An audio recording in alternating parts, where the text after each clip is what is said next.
Today we are doing exercise principles and tennis. Okay, so we're going to record the first part, which is the exercise principles part. Okay, and this is what I want you to take notes on. If I want you to take notes on something, I'll say write this down.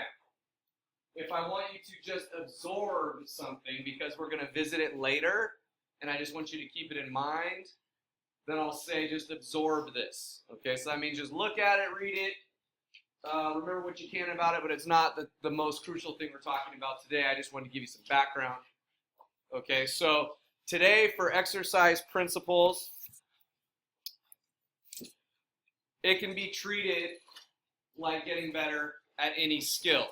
Okay, whether you're in the classroom or on the field. Raise your hand if you have heard of CrossFit. Okay, so CrossFit is a perfect example of this because you can now compete with exercise. So it's just like Olympic weightlifting or running. You can compete with exercise. So just like any other game, okay? So a lot of us play sports in here, but when we're thinking about exercise, I want you to think of it as a skill, something we can get better at, something we can improve. Our learning targets for today are these, and you're going to write these down. These 4 things I want you to write down. Okay? I can explain the principles of exercise, fit, progressive overload, that's number 2. 3 is specificity, and 4 is rest. So again, write down fit, F-I-T-T, progressive overload, specificity, and rest.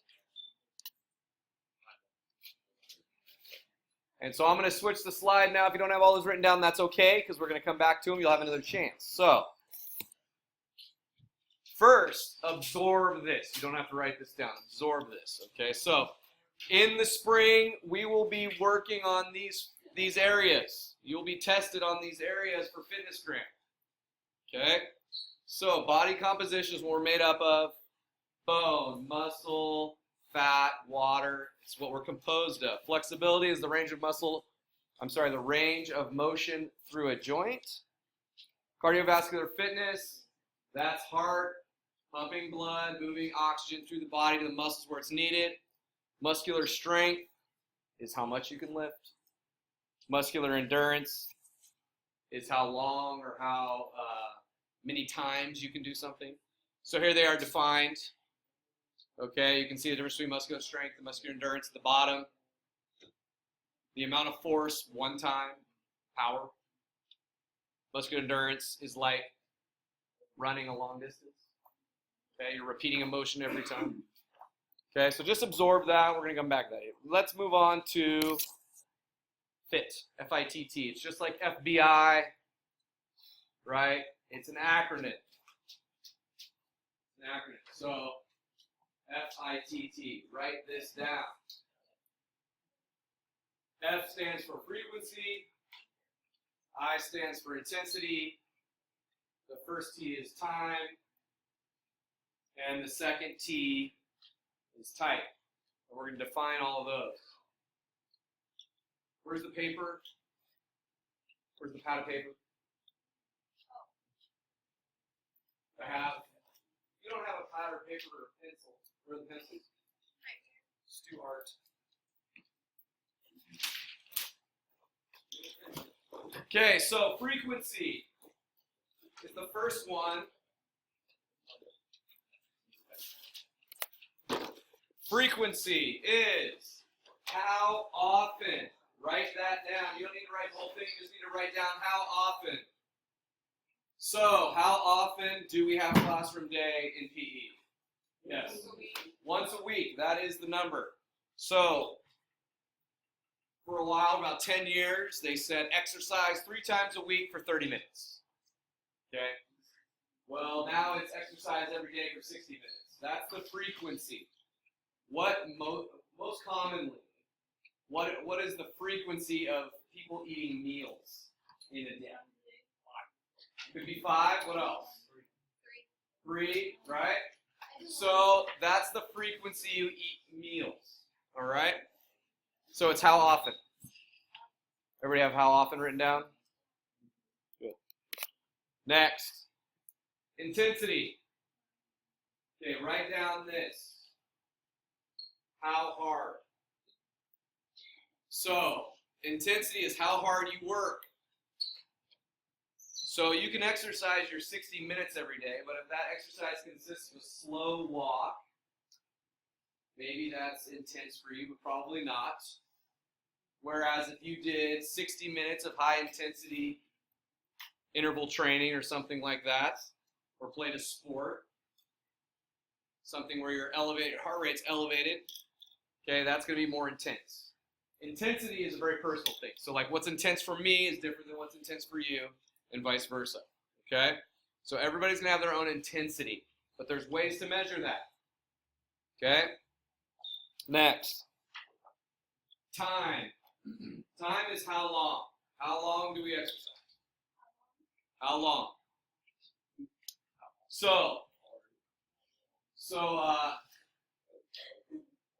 how long is 60 minutes? No, that is how long. So I said earlier it was every day. That was the frequency. The how long is 60 minutes. The intensity is the one that's hard to measure. What are we doing for those 60 minutes, right? So how long is 60 minutes, all right? So if you are a water polo player, okay, then your game time or your practice time is your time here, however long the game is, okay, or how long the practice is. It doesn't say if you sat the bench. That would be intensity, or if you played every minute, okay? Next, type. This is important. This is important because this is going to lead into our next vocabulary word here. Type or specificity refers to the specific activity chosen to improve a component of health-related fitness. If you're trying to build strength, which is how much you can lift, then you don't want to go jog around the track. You want to sprint. Okay? If you want to build endurance, sure, exercise is going to help you no matter what, but you have to do endurance activities. Okay? I like to say when we're talking about specificity, you have to do the activity in order to get better at that activity, okay, or something that translates to that. So if I'm going to be a water polo player, it helps me a little to go run around the track, but it won't necessarily get me better in the pool, right? I'll just be maybe a better athlete, better fitness level, but I won't be better in the pool, yeah. So here, for type, what is the activity? So the type is the activity chosen to improve that component. It's what you're doing. So we had frequency, which was how often. The intensity was how hard you worked. The time was how long you worked. And the type is what you're doing. So it goes how often, how hard, how long. Correct. Perfect. F-I-T-T, fit. Okay, moving on. Specificity, to become better at a particular exercise or skill, you must perform that particular exercise or skill. So, swimmers, you got to swim to get better. Runners, you got to run to get better. You want to choose activities that are complementary. Okay, does that make sense? So everybody write specificity. If I asked you what be more specific means, that means you would focus, right? You'd get more detail.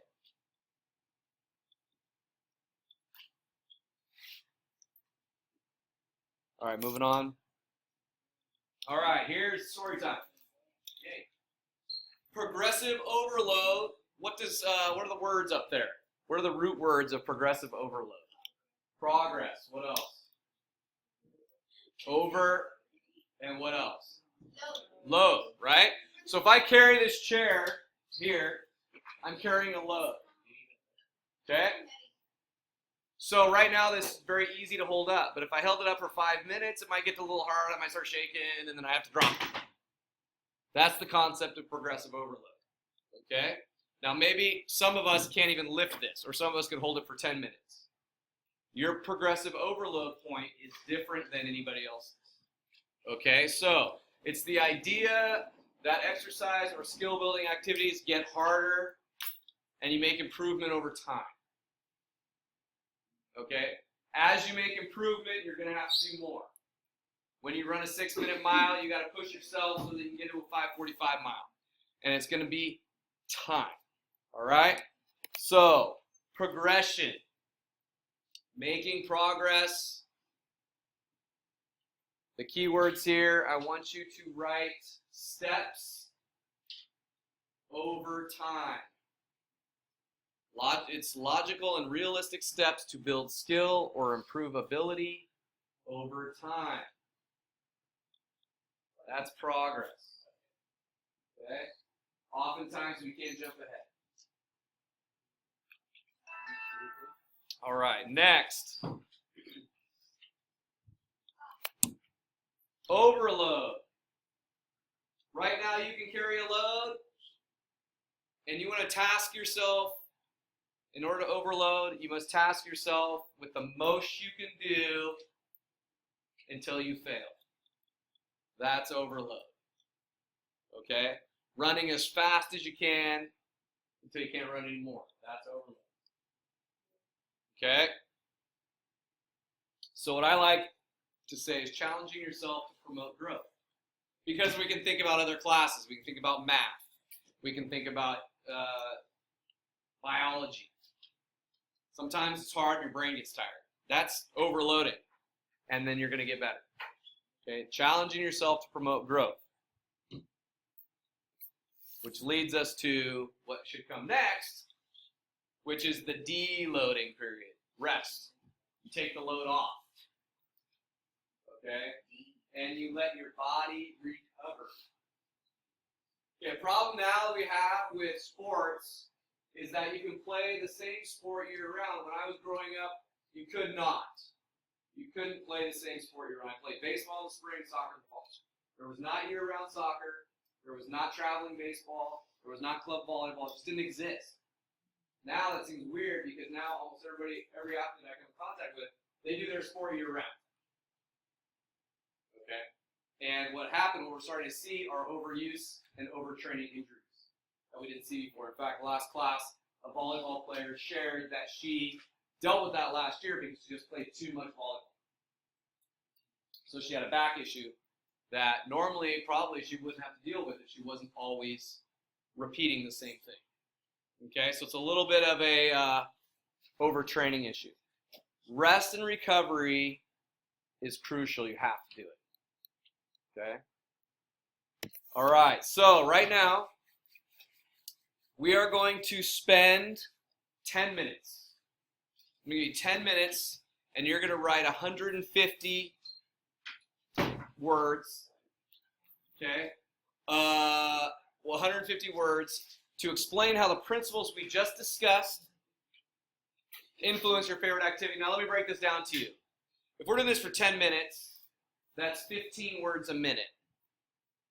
So that's a word every 4 seconds. 1, 1,000, 2, 1,000, 3, 1,000. That's one word, okay? That's very accessible. It's about a sentence and a half for every minute. So if you just keep that up for 10 minutes, you've written your 150 words. Okay?